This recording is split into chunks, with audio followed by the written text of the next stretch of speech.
qu'un simple lieu de vacances dans le Trièves, le Val d'Accord est affilié au Resto du Cœur et accueille des personnes en situation de précarité pour leur proposer détente et activités quotidiennes.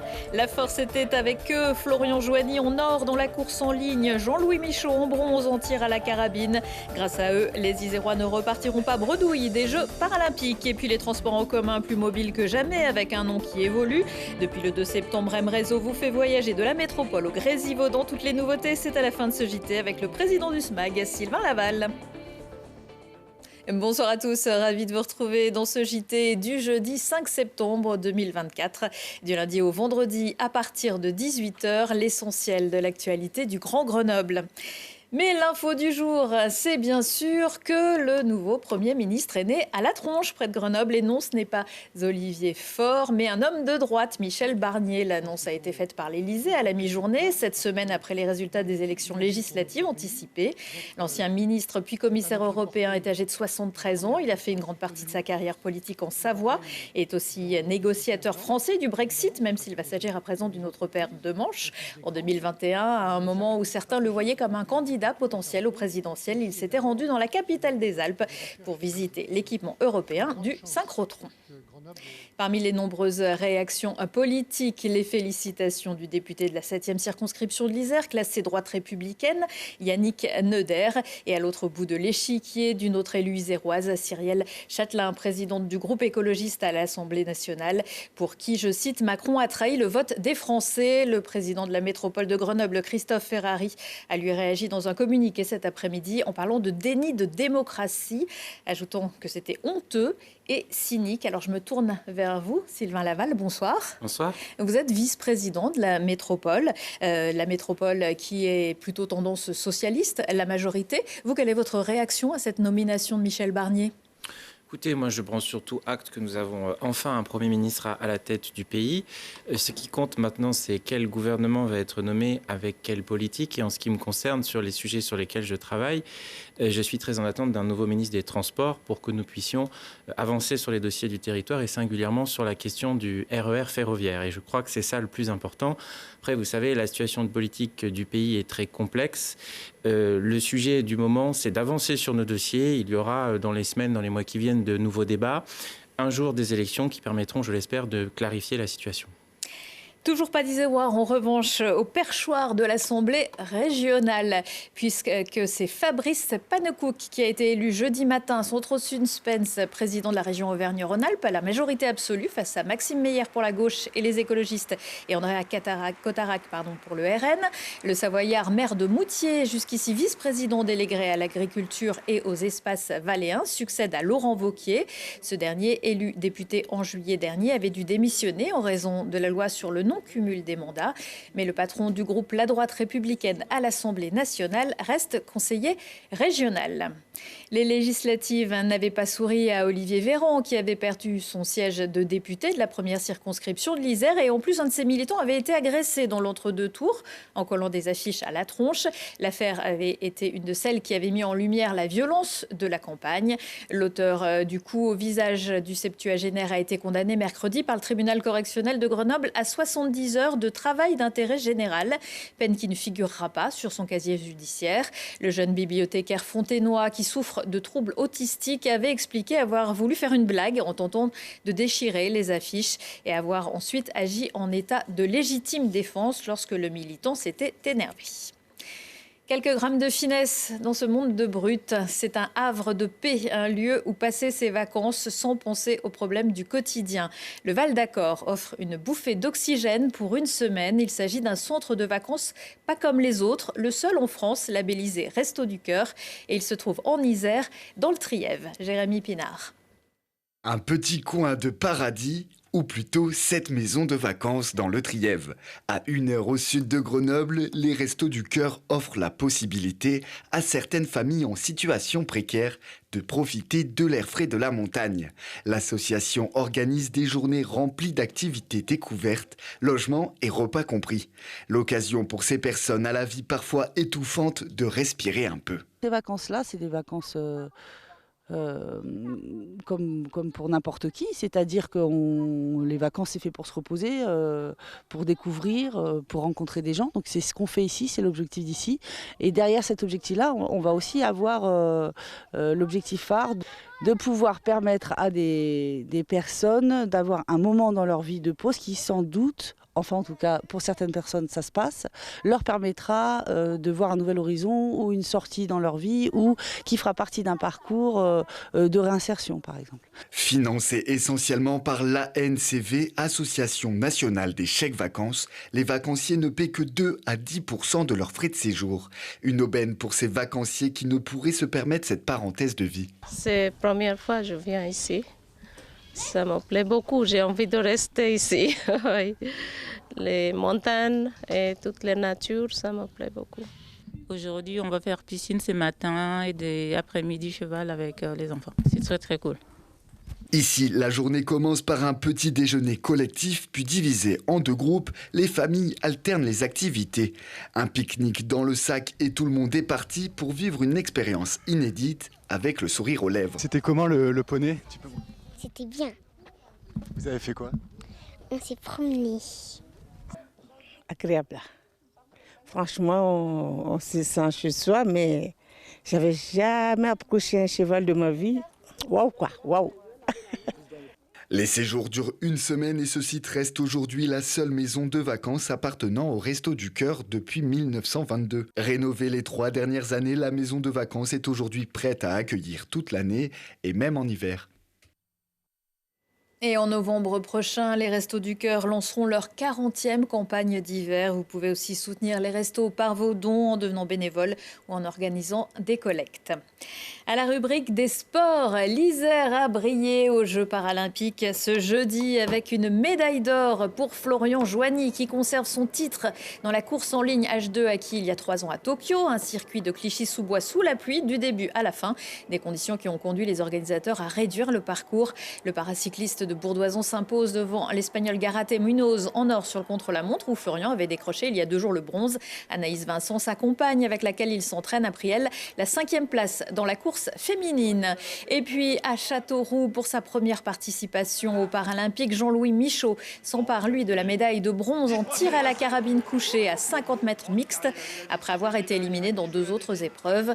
Membre de l'armée des champions, licencié au club de défense de Vars, le Grenoblois, ancien tireur d'élite des chasseurs alpins, avait perdu l'usage de sa jambe droite en 2011 lors d'une mission d'infiltration de nuit en Afghanistan. Les brûleurs de loups renforcent leur attaque. Le club de hockey sur glace de Grenoble annonce avec, comme à son habitude, une petite vidéo humoristique sur X qu'il vient de signer un contrat de 2 ans avec le Canadien de 32 ans, Alexandre Mallet, qui évoluait jusqu'à présent chez les Dragons de Rouen, avec lesquels il avait remporté les 2 derniers titres de champion de France, comme un certain nombre d'autres Normands qui ont également rejoint la patinoire Pôle Sud. Le coup d'envoi de la Ligue Magnus, ce sera le 14 septembre avec un déplacement à Cergy. Voyage, voyage, après les vacances, ça continue puisque depuis le 2 septembre, le SMAG vous permet de vous déplacer dans des contrées exotiques s'il en est, de la métropole de Grenoble au Grésivaudan, sans descendre du bus et même avec un seul ticket. Bienvenue sur M Réseau et bienvenue à vous, Sylvain Laval. On va voir avec vous votre domaine de prédilection, les transports. Vous êtes, je le rappelle, le président du syndicat mixte des mobilités de l'air grenobloise. Ce M Réseau, c'est un peu une révolution. Oui, c'est effectivement un grand moment pour le territoire. Je crois que nous avons vraiment tourné une page et fait un grand bond vers l'avenir pour préparer les enjeux de demain, les besoins des habitants qui nous le demandaient depuis des années. Et effectivement, c'est une excellente nouvelle et je crois que c'est un moment qui fera date dans l'histoire du territoire. Pourquoi c'était compliqué, si long à mettre en place ? Parce que nous sommes un pays au charme de la complexité administrative et que nous avions plusieurs systèmes différents qu'il a fallu faire converger. Il y a bien sûr d'abord des accords à obtenir et ensuite il y a tout un processus à enclencher de convergence pour faire en sorte que le système continue de fonctionner tout en préparant sa transition vers la nouvelle organisation. Et puis nous avions aussi plusieurs structures à coordonner. Je pense notamment à la région qui disposait d'un certain nombre de lignes et il a fallu travailler pour permettre qu'elle puisse nous transférer ces lignes pour une amélioration pour les usagers. Alors, quels sont les principaux changements? Alors le changement qui est très important, c'est que nous avons maintenant quelque chose qui est très simple. Nous avons un seul réseau, nous ne nous posons plus de questions pour nous déplacer entre la métropole et le Grésivaudan et inversement. Nous avons un seul plan, un seul réseau, un seul système tarifaire, et ça aussi c'est très important, qui permet d'avoir un seul tarif, que ce soit un ticket unitaire ou des abonnements. Et donc tout ça va donner plus de facilité pour nos usagers, et donc nous pensons beaucoup plus d'attractivité pour le réseau de transport en commun.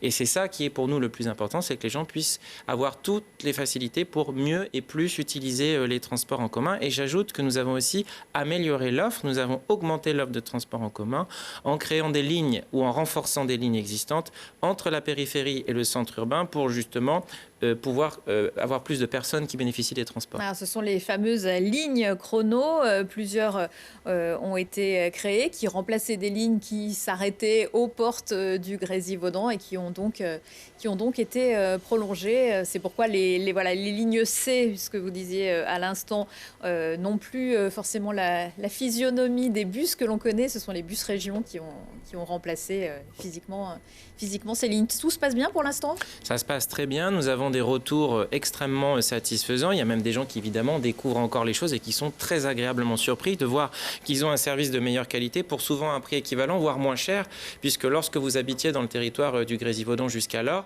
vous aviez des abonnements qui, au niveau de la région, étaient plus chers que ce qu'ils sont aujourd'hui grâce au réseau et au SMAG.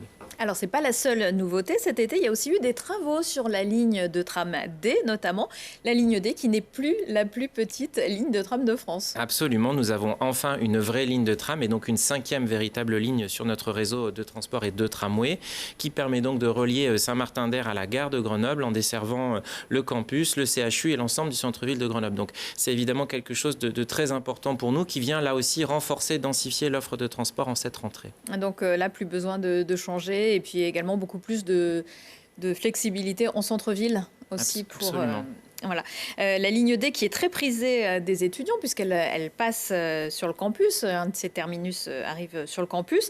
Les étudiants que vous incitez aussi à se mettre aux deux roues, c'est bon pour la santé, puis c'est bon aussi pour le porte-monnaie. Vous renouvelez l'opération Bike to Campus. Oui, nous incitons à l'ensemble des mobilités alternatives et le vélo bien sûr en fait partie. Nous savons que le public étudiant est aussi enclin à utiliser le vélo et que notre service M-Vélo Plus a beaucoup de succès chez eux. Donc nous avons voulu créer un dispositif adapté par une offre promotionnelle de rentrée que nous avons appelée Bike to Campus et qui permet pour un prix extrêmement intéressant de 49 € pour l'année de louer un vélo sur 10 mois. Ça donne envie de reprendre ses études. Tout à fait, l'équivalent de l'année universitaire et avec un vélo qui sera en plus entretenu. Et donc nous avons cette année augmenté nos capacités puisque ce sont 1000 vélos qui sont proposés jusqu'à la fin de la semaine prochaine aux étudiants qui le souhaitent. Et notre journaliste Maxime Sohen est allé rencontrer quelques-uns de ces étudiants, vous allez le voir, ils sont ravis. Ça m'a coûté très peu cher, 49 € pour 10 mois et en gros c'est mon vélo pour faire les trajets pour venir à la fac tous les jours. Et franchement par rapport au tram ou à louer un vélo autrement, c'est clair que c'est beaucoup plus facile économiquement. Puis je me suis habitué au vélo dans la ville, c'est quand même hyper pratique. Tout est plus rapide à vélo de là où je suis en tout cas. Donc vraiment aller voir les potes, aller au magasin, à la fac accessoirement. Là on a déjà 780 réservations et je pense que depuis on est monté bientôt à 800 facilement. Donc dépêchez-vous de réserver votre vélo. Voilà, et ça c'était mercredi, il en reste encore pas mal. Le territoire continue d'être maillé de chrono-vélos ? Notre développement du réseau cyclable se poursuit sur l'ensemble du territoire et dans la même logique que les transports, nous travaillons à l'échelle du SMAC, c'est-à-dire à la fois sur le territoire de la métropole et du Grésivaudan, avec un schéma directeur effectivement qui nous permet de planifier des travaux de pistes cyclables qui peuvent évidemment être des chrono-vélos pour les plus importantes d'entre elles, mais il y a aussi des pistes cyclables plus classiques et elles sont aussi nécessaires. Alors vous le savez, Sylvain Laval, à chaque fois que vous venez sur ce plateau, vous n'y coupez pas, c'est la fameuse question: où en est le dossier du métro câble alors que la commission d'enquête avait rendu un avis défavorable en mars dernier? Alors, comme j'ai déjà eu l'occasion de l'exprimer, effectivement, le SMAG analyse l'ensemble à la fois de ce rapport, mais aussi des conséquences qu'il peut comporter sur le plan technique, sur le plan juridique, sur le plan financier. Nous avons bien avancé dans cette réflexion et cela va nous permettre d'aboutir sur une décision à prendre que nous serons en mesure probablement d'exprimer au courant du mois d'octobre prochain. Donc, vous en saurez certainement plus à ce moment-là. Nous sommes en train d'analyser les derniers éléments pour pouvoir rendre une réponse et une décision qui, je le sais, est attendue dans le territoire par bon nombre de personnes. Absolument, par tous les journalistes du territoire notamment. Un dernier petit mot sur Claude Bertrand, un des bâtisseurs du SMAG, décédé cet été à l'âge de 84 ans, élu communiste d'Échirolles. Il avait été président du SMTC de 2001 à 2008. Qu'est-ce que vous retenez de son action ? Déjà, j'ai une pensée évidemment pour Claude Bertrand, pour sa famille, mais surtout nous avons récemment fêté les 50 ans du SMAG et nous avions réuni tous les anciens grands acteurs des transports dans le territoire. Il y a contribué, malheureusement il n'avait pas pu venir à ce moment-là et effectivement Claude Bertrand fait partie de ces personnes qui font que nous avons pu en être là aujourd'hui aussi parce qu'ils ont participé à ces innovations en matière de transport en commun dans le territoire, de développement pionnier du réseau de tramway, des tarifications et donc je veux vraiment saluer son action et sa mémoire parce que dans la continuité d'un certain nombre d'autres grands acteurs de ce territoire, nous avons pu construire tout ce que nous avons aujourd'hui. Et je crois qu'il faut que nos habitants prennent conscience que nous avons à l'échelle du pays une situation qui est très favorable, qui est très singulière et qui fait souvent école. Et c'est par des personnalités comme Claude Bertrand que nous avons pu l'avoir. Merci Sylvain Laval. Je rappelle que vous êtes le président du SMAG, le syndicat mixte des mobilités de l'air grenobloise. Merci à vous. Et parce que l'on a bien besoin de rire, RB organise vendredi et samedi la 3e édition de son Riestival avec du théâtre, des clowns et de la musique. 2 soirées de spectacles gratuits sur la place de l'église avec notamment vendredi à 20h30 Patrick Valette, exfiltré des Chiches Capon, la troupe que vous pouvez voir actuellement au cinéma dans le film Fêlé. Au Bobo, mise en scène par Isabelle Nanty, passe en revue l'évolution animale puis celle de l'homme depuis son apparition jusqu'à l'époque contemporaine, expliquée par le professeur Otake. Et puis vendredi soir, retrouvez le concert acoustique du duo Jess and West, les Voironnais, au Théâtre de l'Arbre en Seine à La Muérette, dans le pays voironnais justement, au programme de l'humour et des chansons inédites arrangées spécialement pour l'événement. Un retour de l'actu dans 1 heure et en replay sur télégrenoble.net. Excellente soirée à tous.